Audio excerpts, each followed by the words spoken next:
Welcome to Season 4 of E-Commerce Fastlane. This podcast helps resilient entrepreneurs thrive with Shopify. And now on to episode 205.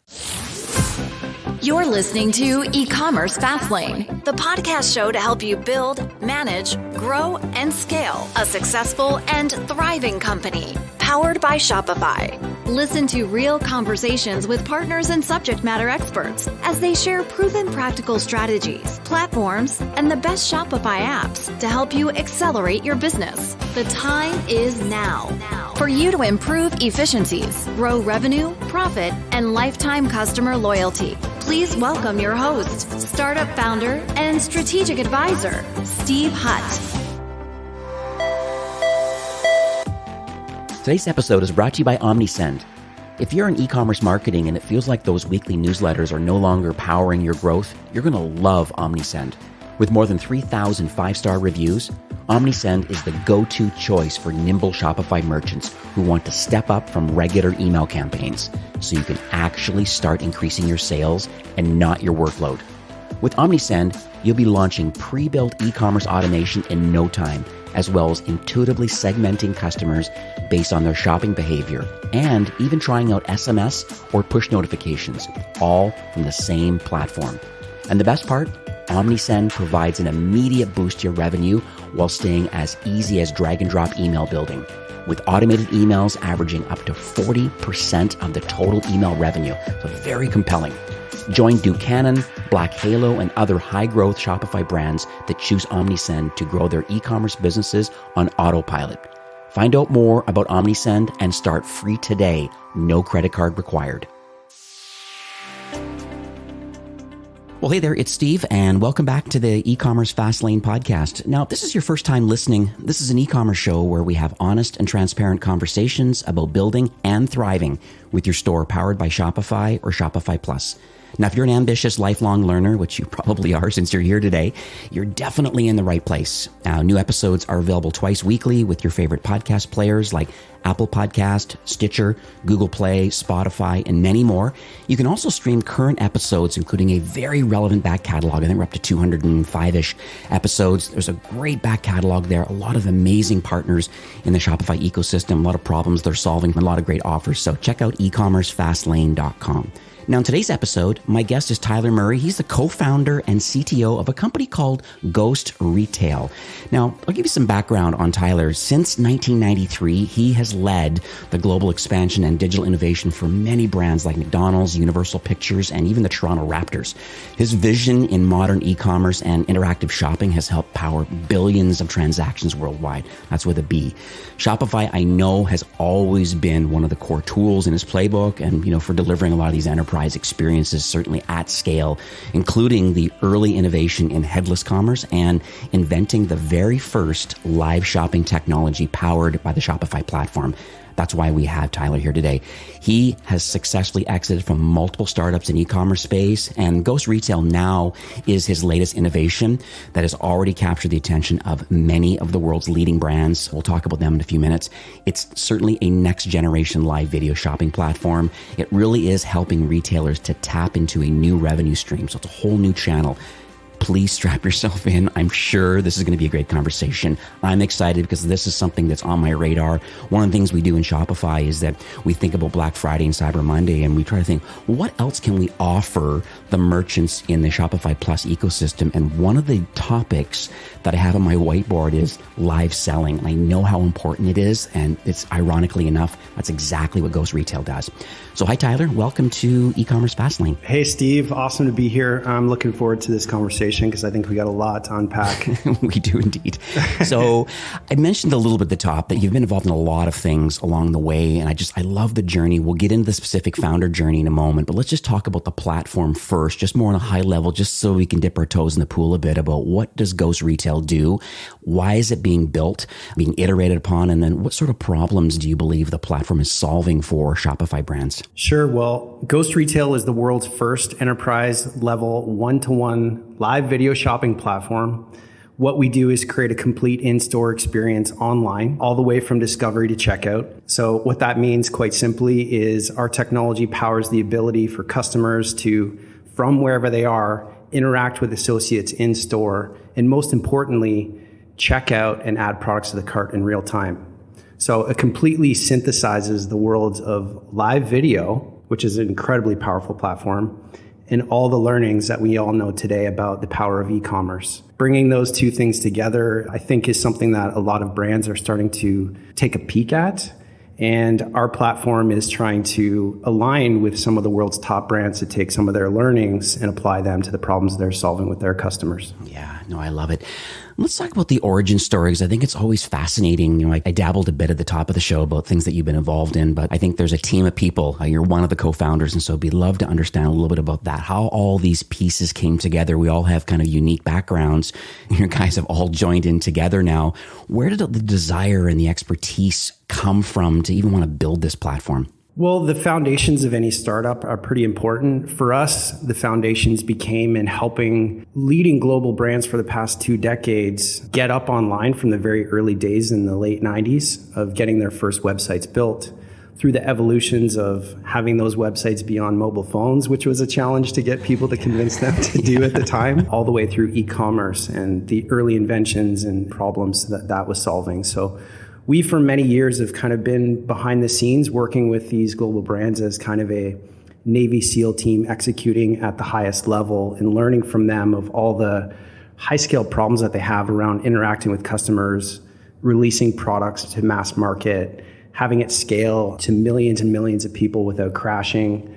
These are all learnings that we've kind of cut our teeth on and fortified over the past 20 years. And if you really look at where we started to evolve into live shopping, is that e-commerce, if you look at it from the late 90s when it really first came on the scene, has not really evolved since day one. We're still pointing and clicking on pictures, adding to cart, confirming. And the truth of the matter is, behind the scenes, there's been so much innovation in that process of being able to get your product quicker, having pages load faster, and.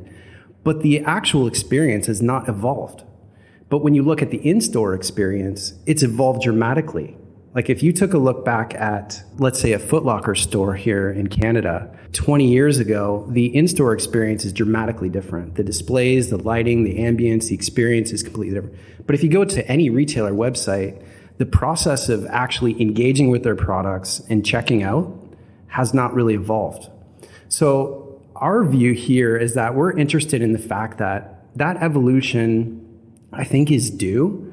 We saw in the early and kind of mid 2000s a pop in the multimedia and interactive component of web, where bandwidth and things started to increase. But the truth of the matter is, I don't think anybody really loves the process of e-commerce yet.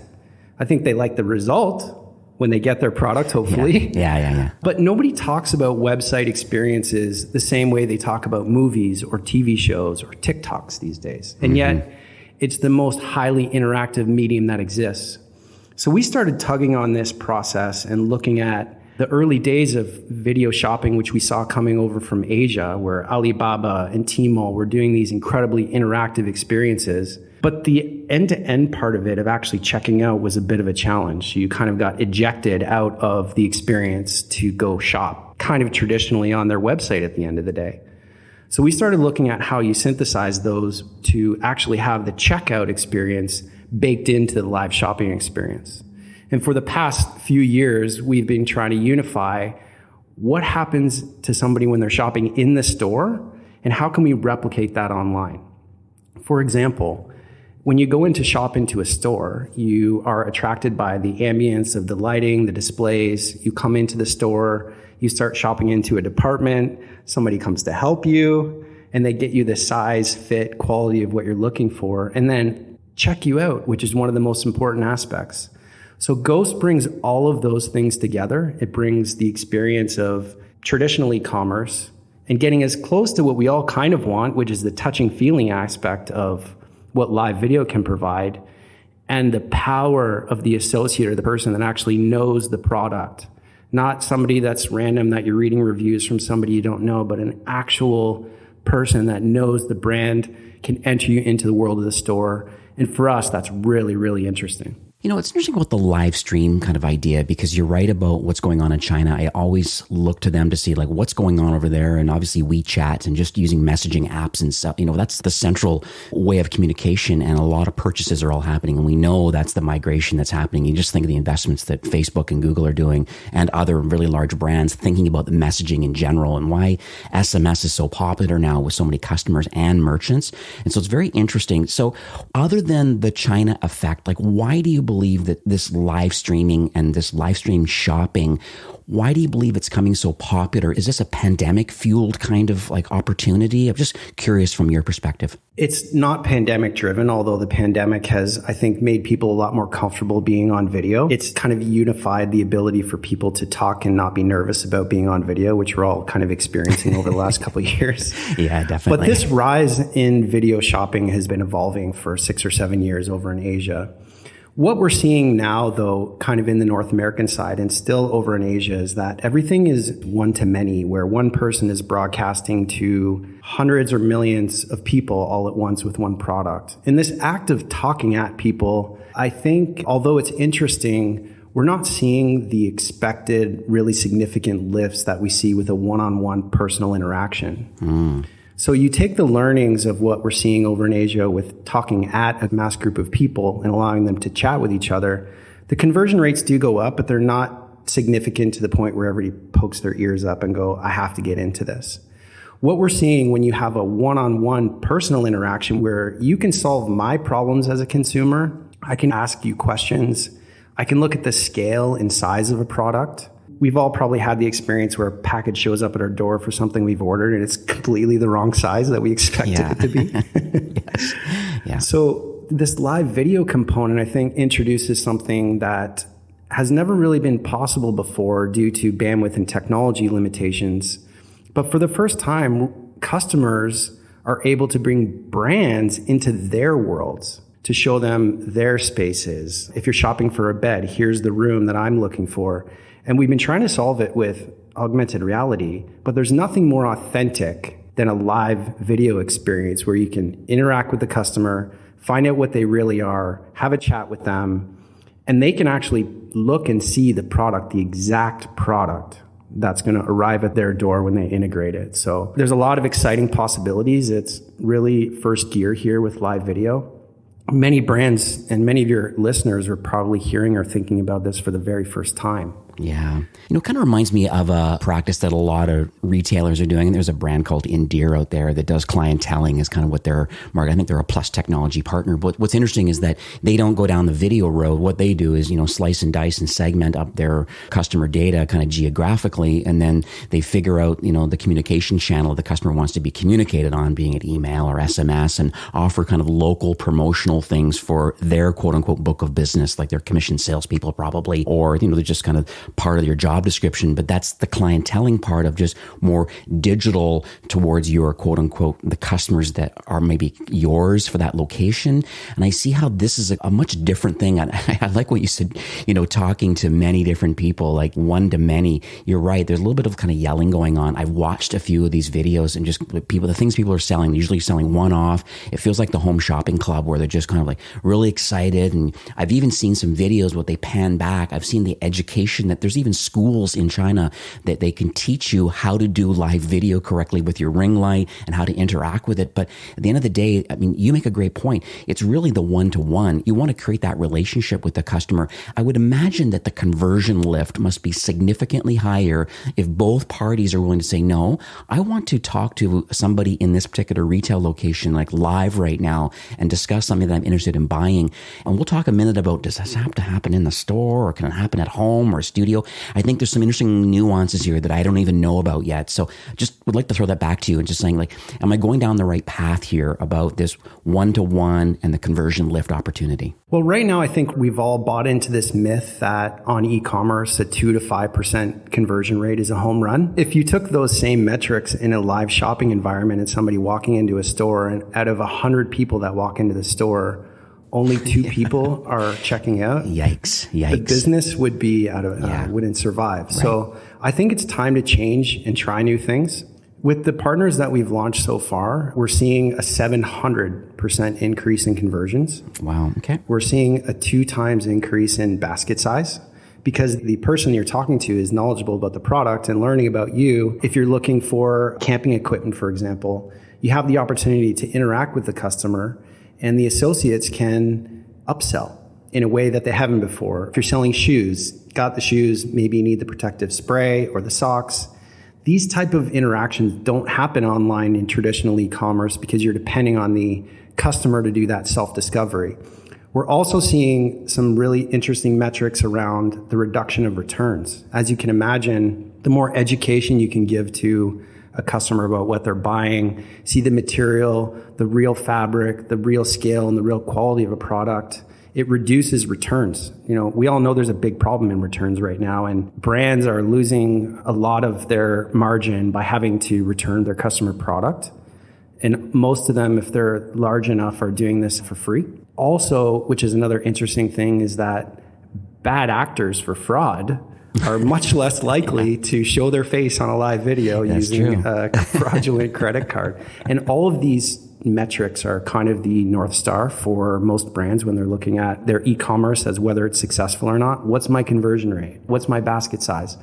And by introducing a live person, 2 live people to actually have a conversation in a way they've never had before, while reinforcing the brand moments and the ambience and the quality of the product and the brand and the music and all the things that go from an in-store experience, it creates these type of online shopping things that people are starting to talk about. So the results so far, although early, are proving our theory that one-on-one personalization is going to be a significant part of the future. That's not to say that one-to-many broadcasting isn't relevant.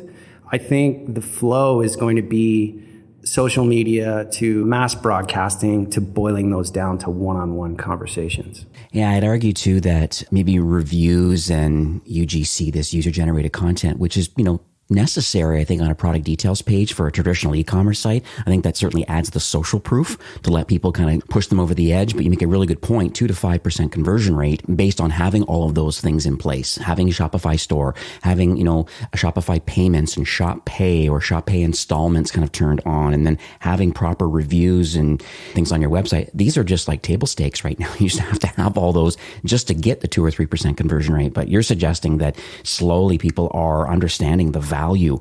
I'd argue maybe there's even like some behavior changes, maybe even in customers, where they actually want that personalized service now. And like they get in store, you're offering the technology to actually do that. We are. And I think it's time to change and try new things, because what we're currently doing with this traditional e-commerce is doing kind of horizontal improvements where you're doing a little tweak to the conversion rate, but the process is exactly the same. Like, we haven't changed the checkout flow ever. We can still do some things, but fundamentally, it hasn't changed. And the fact that we have this incredibly interactive medium, our technology of what we're actually taking advantage of, what's available to us right now, versus what we could be doing, is massive. And we're trying to narrow that by learning some of these things. Not to mention, you talk about user-generated content, which a few years ago was the most important buzzword that you can say in a board meeting. Yep. But how fascinating is real-time, on-demand, user-generated content with a customer in a way that you've never had the opportunity to engage with them before. Even the advertising model in one-to-one or live video at this time has massive potential. We haven't even scratched the surface of what using machine learning to understand what's happening in a customer's universe and facial expressions and what color shirt are they wearing that's anonymized enough that doesn't make people get the creep factor. Mm-hmm. But these are areas that advertisers need to start looking into. Yeah, what's interesting? I remember reading something a long time ago. I don't know if it was some kind of NLP thing or Anthony Robbins, but literally the words themselves are like 7% or something of total communication. But there's a lot of other nuances that I know can come out in video by, you're right, facial expressions and tone and excitement. There's a lot of things, and just, it's very interesting, the trust factor that comes out of, because a lot of times you send an email and you're like, the context is not great. But Matt, if you actually have someone speaking to them and get their inflection and their tonality and their speed. It actually rounds out the whole communication pattern. It's such an exciting medium. I think we take live video for granted because it seems so seamless nowadays. Yeah. But how fascinating is it that no matter where you are in the world, with a 300 millisecond latency, you're going to be able to interact with someone anywhere with high quality video and audio and bring each other into each other's spaces. We talk about teleportation, and I kind of, when I was thinking about creating this prototype of what Ghost Retail is today, I really was thinking about how teleportation into a store is, how can we get there? And I don't mean physically, but I was looking at three-dimensional graphics and augmented and virtual reality. And I just stumbled on something that I felt was so obvious, which is one-on-one live video, let two people talk to each other, and then power that by a world-class e-commerce experience that everybody knows. And I think once your listeners get a chance, as we roll this out with some major global retailers, that when they try it for the first time, they're going to see the power of what's possible. Yeah. So let's pivot a bit over to that and let's talk about the implementation part of it. So there's some large retailers. I think you mentioned, like, there's read the website too, American Eagle and Canada Goose. There's a whole gang of big enterprise brands that have made the choice to use your platform. So how do you get started? And then I guess I just don't know the process of kind of what happens. The retailer says yes, and they have, some training of the agents, but then where do these people, where are they located? Like, do they work out of their home? Are they in store? They have to create some kind of studio. I just don't even know where everybody's going to reside physically. Great question. So we're learning so much from the brands that we're working with. We're lucky to be able to interact with these brands that have been doing business on a global scale and have incredible learnings to teach us at the same time. So we're somewhat figuring it out together. There's three ways that these brands can use our technology. We're a white label technology, so our experience is going to be melted into the experiences that customers are already having with these brands on their websites, through their apps, and other areas. The three ways that brands can deploy this is in their store. So that's the obvious one, bringing customers directly into their store. Some of our partners are even taking the storefronts where the mannequins and stuff usually would be on the outside and doing live shows to interact with customers from wherever they are. There's the studio model, which is really interesting because for the first time, the requirement of having a multi-million-dollar storefront on a really high-end street to get foot traffic isn't really necessary, because you could take 10 by 10 studio set, put the design of the brand within that studio set, and the live video becomes kind of the conduit to the feeling of being in store. So you may or may not even know that the person that you're interacting with is or isn't in the store. So this opens up the opportunity to totally decentralize retail. And that might be scary for some of your listeners, thinking about the fact that they don't. But I also think it's exciting when you can set up a studio at a low cost in your warehouse in like an off location that doesn't require high rent expenses into staff and all the other things that happen. So the third way is going to be at home. And ironically, which is a theory we didn't really see coming, but I think when you really go down the rabbit hole of this, the at-home model, if you take a person that's an expert at a brand, and there's influencers and people that know brands sometimes better than the brands themselves in some cases, and you empower them with this live streaming technology to sell one-on-one to customers within their network from their home whenever they are, is really powerful, because you take the mall concept that's open from, let's be generous here, 9 a.m. to 10 p.m. And now you can operate 24 hours a day in different time zones and not have to depend on mall or store hours in a traditional standpoint to interact with customers in different time zones, in different areas, and be completely decentralized right in the comfort of their own home, where they have, like you said, the ring light and the Wi-Fi, and let's go. Absolutely. It's interesting about the influencer side of it, or I just think of like the creator economy, and what a great opportunity for brands. I mean, influencer marketing is number one on a lot of brands' radars at driving some net new visitors and, tapping into other people's audiences, other people that have influence and love the brand. But what an interesting opportunity to be able to give them an opportunity through their socials to saying, hey, a brand says, hey, influencer, we're going to give you access to the Ghost Retail platform, and you can choose, through your own social socials, how you want to present the product live. And here they have an actual platform that they can run on behalf of the brand. And then imagine there could be some commission opportunities. They could choose to do product launches and drops and things all around their audience. And there really is an exchange of time and money for sure, but you are offering the platform to the brand and the creator get to work together harmoniously. And there sounds like there could be a lot of engagement here, and there could be a lot of conversions, because more than just doing a quick Instagram story that's just kind of up for a day and off it goes. I mean, there's only so much you can do, but if you promote a live feed, maybe even as an event, I mean, that certainly could be an option too. Or, the other option, like you said, right on the PDP page, you can click a button, talk to someone live right now. But that creator economy is such an interesting angle that I'm always fascinated with. Well, we always love to buy from people that we know, don't we? Creating those relationships. Yep. It's trust, and it's also a little bit of adventure when somebody knows you and knows your style, and there's a personal aspect to it. You don't have to try to do all that guesswork online. For example, brands are spending millions or billions in trying to figure out who their customers are when they land on their page, with machine learning and tracking where they've been and who they are, which all goes out the window when you're shopping for somebody else, for starters. Yeah, that's true. But in 10 seconds, I can say, "Hi, my name is Tyler. I'm here to help you. What are you looking for today?" And those simple words create such an opportunity to start getting to know your customer, and they're going to guide you. One of the cool things about Ghost Retail is we've created a technology that's completely hands-off. So this is something for the very first time, customer can go onto a website and not have to try to figure out what the heck to do. Yeah, that's what I was going to ask. The associate shows and shares products. They can sit back and enjoy the experience. They can ask questions. The in-store or at-home or in-studio person can add products to their cart and check them out.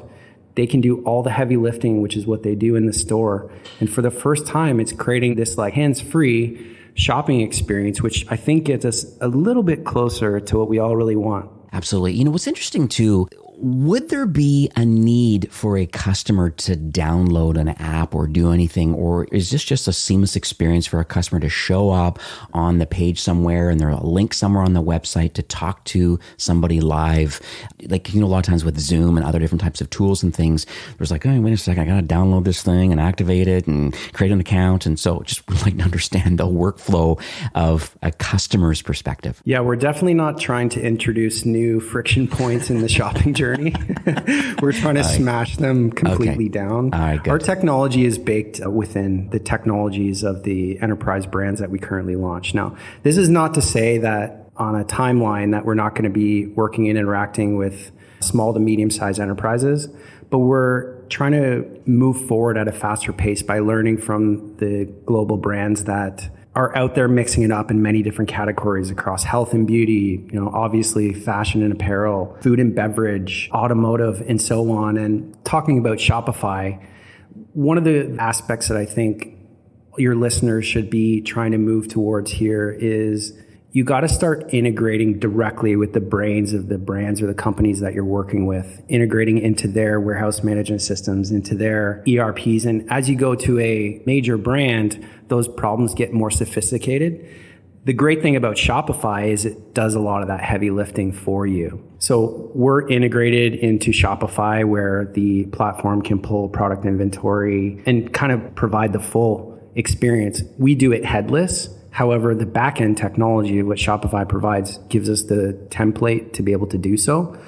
But regardless of the enterprise system, APIs and looking at data integration is really critical. I would also say that for your listeners looking at doing this, I would invite them to start experimenting with people that are already doing live shopping. And what you'll find is that there's a lot of great companies out there trying to figure it out. But what they're doing at this stage, because it takes an incredible amount of thought and passing of data, is they're taking a Zoom meeting, they're doing a chat bot and kind of cobbling, so to speak, these technologies together, which at the end creates a lot of friction because you're just sending somebody to the website at the end of it through a text message or through a link or through an email to check out. Our technology is baked directly into the experience so that none of that stuff really needs to happen. I think this synthesis of data and integration is something that the Shopify platform excels at and always has.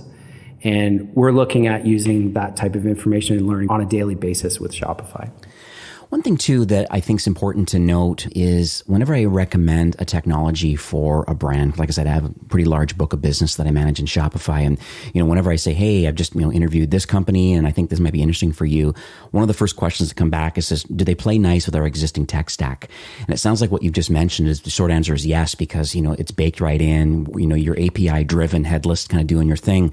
I think of like different types of solutions that are already live, like loyalty programs, be it Yotpo or Smile or, the Loyalty Lion, these sort of kind of technologies that are already built into their process. And same as for like marketing automation tools. If you think like, Dot Digital or Omnisend or Klaviyo, there's a lot of like technologies that are necessary part of their tech stack. It has to be there. We'd love your comments about how have you intentionally kind of built the platform to play nice with other pieces of technology that may be connected to the Shopify store. We're purpose built to have this end-to-end experience. And we thought early days that hardwiring our technology into the APIs and connectors of some of the technologies that you mentioned was kind of at the core. So this Internet of Things API webhook type universe for your listeners that are kind of poking around in these technologies are incredibly powerful. Shopify has the Flow technology, and these type of webhooks can quite literally listen for events that happen out there. Order got placed, customer came on, and hundreds of other different endpoints to trigger experiences. So for us, it was table stakes when you're working with an enterprise brand to work with their technologies. You really don't get past the first or second meeting if your technology is abstracted or creates technical debt for their teams on their side. The other aspect of not doing that is the security. So, the biggest brands that are out there have really, really, really strict security requirements for data protection. So you really got to have your ducks in a row about how you're using the APIs and the credentialing and the technology to interface with them. But at the end of the day, what we figured out is how to put the order directly back into those systems. So even though we're white labeled on our side, placing the order within the system of the brand, whether it's Shopify or any of the others, Dynamics 365, Salesforce, Commerce Cloud, all of the technologies that they're currently using on their e-commerce operation instantly get picked up in the same way. So it's low lift, they don't have to think about it, and it just works. So for your listeners, I think exploring the worlds of webhooks and APIs and exploring what Shopify has to offer when it comes to these, which is really sophisticated engines that are reliable and provide a lot of really cool opportunities to automate, is something that is worth looking into. Absolutely.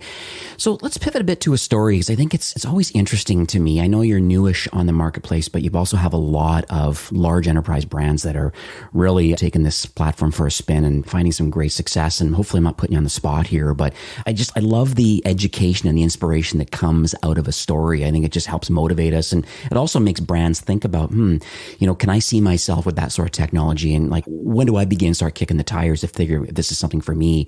And so hopefully you can put you on the spot here, but if you could maybe share a recent story or a journey, hopefully of a Shopify brand that maybe has made the decision to implement Ghost Retail, and kind of where were they before? Did they hit a roadblock, and why are they choosing to want to be progressive enough to try live video and one-to-one through your platform?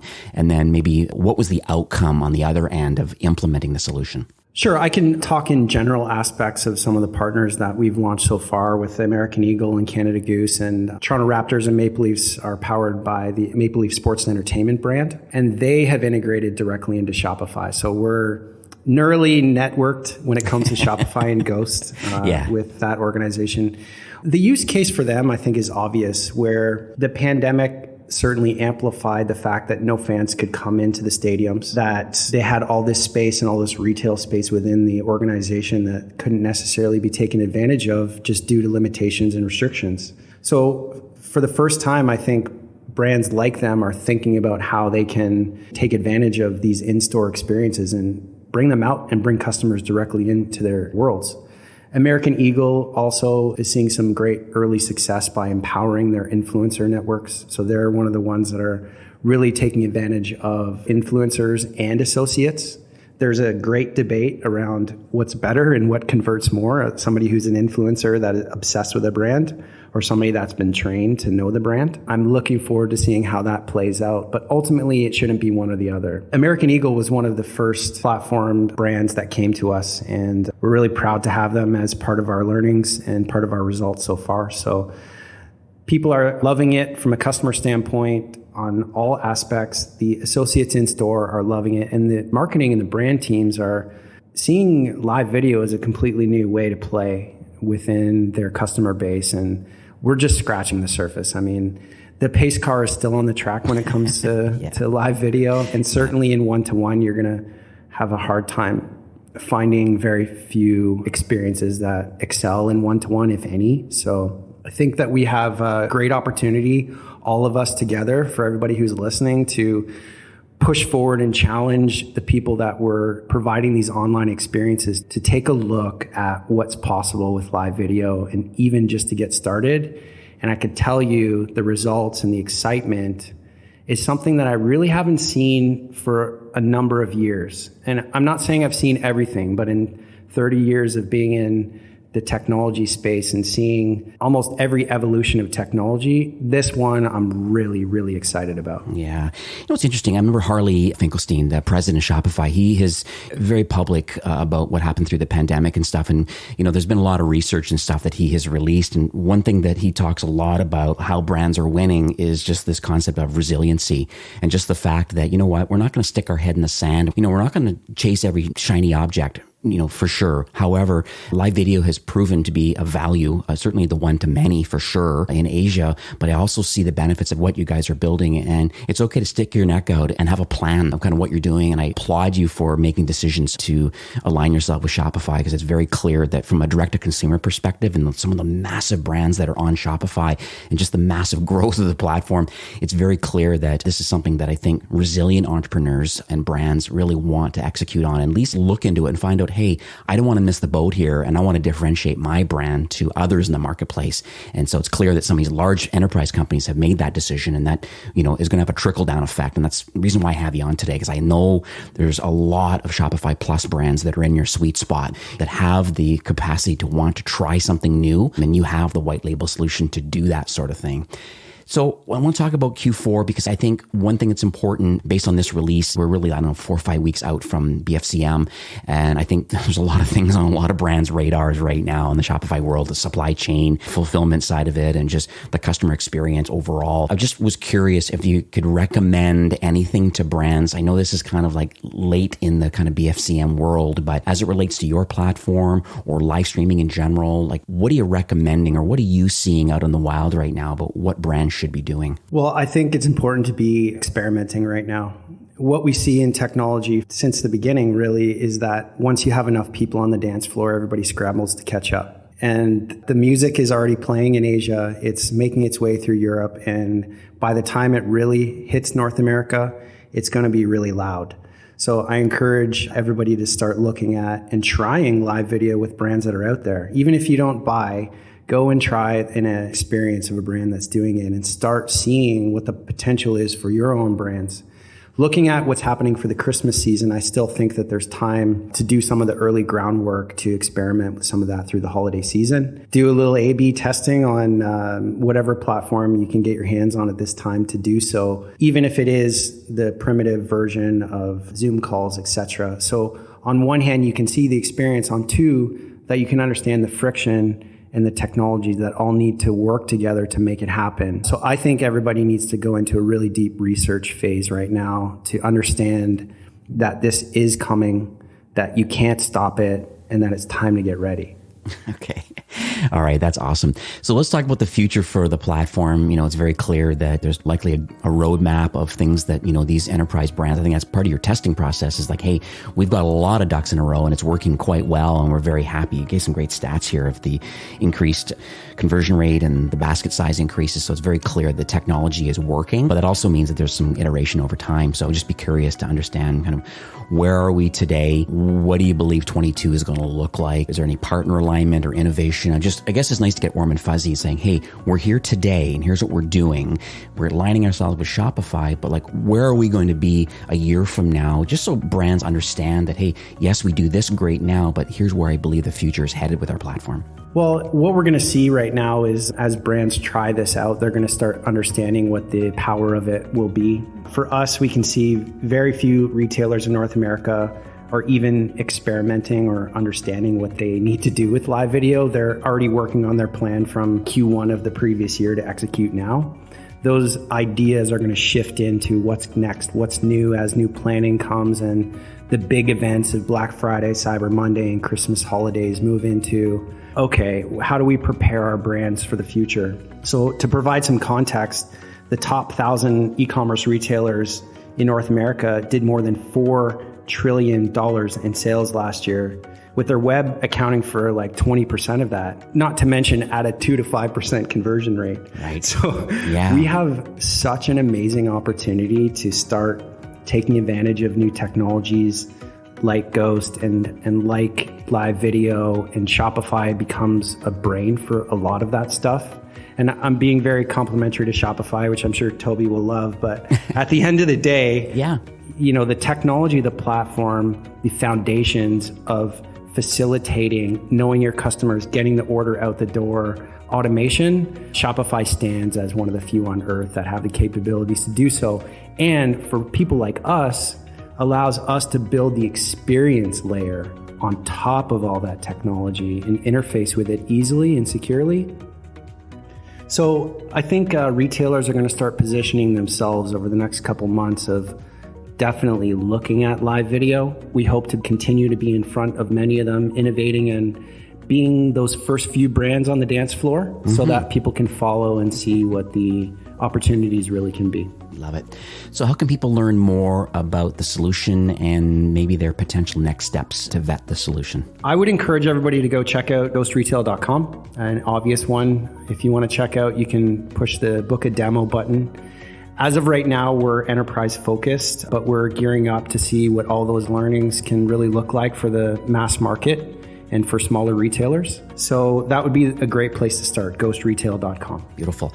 Well, Tyler, thank you so much for coming on the show today. You know, like as you know this, since you know Toby and Harley and kind of traveling those circles for quite a few years, but the mission of Shopify really is to make commerce better for everyone, or building a path that leads to more entrepreneurs. And it's very, very clear that Ghost Retail, you really are in tight alignment with really wanting to help these, certainly the enterprise brands, to start improving efficiencies and grow revenue in what I would call a brand new sales channel. I think it's amazing that you're allowing this experiential thing of in-store to be available through technology now. And I think it's phenomenal. I just wanted to thank you for, number one, if you saw my notes, I've scribbled down, like I'm on my third page of notes now. I've learned so much today. I'm going to be passing this on to a couple large enterprise brands that I manage, but just I appreciate your knowledge and your vision. And I appreciate the fact that you are truly giving back to the ecosystem and wanting to help brands to grow and scale. Well, thanks for giving me a chance to talk about it with your listeners today. Big fan of your podcast and looking forward to future episodes where I can learn as well. All right. Sounds good.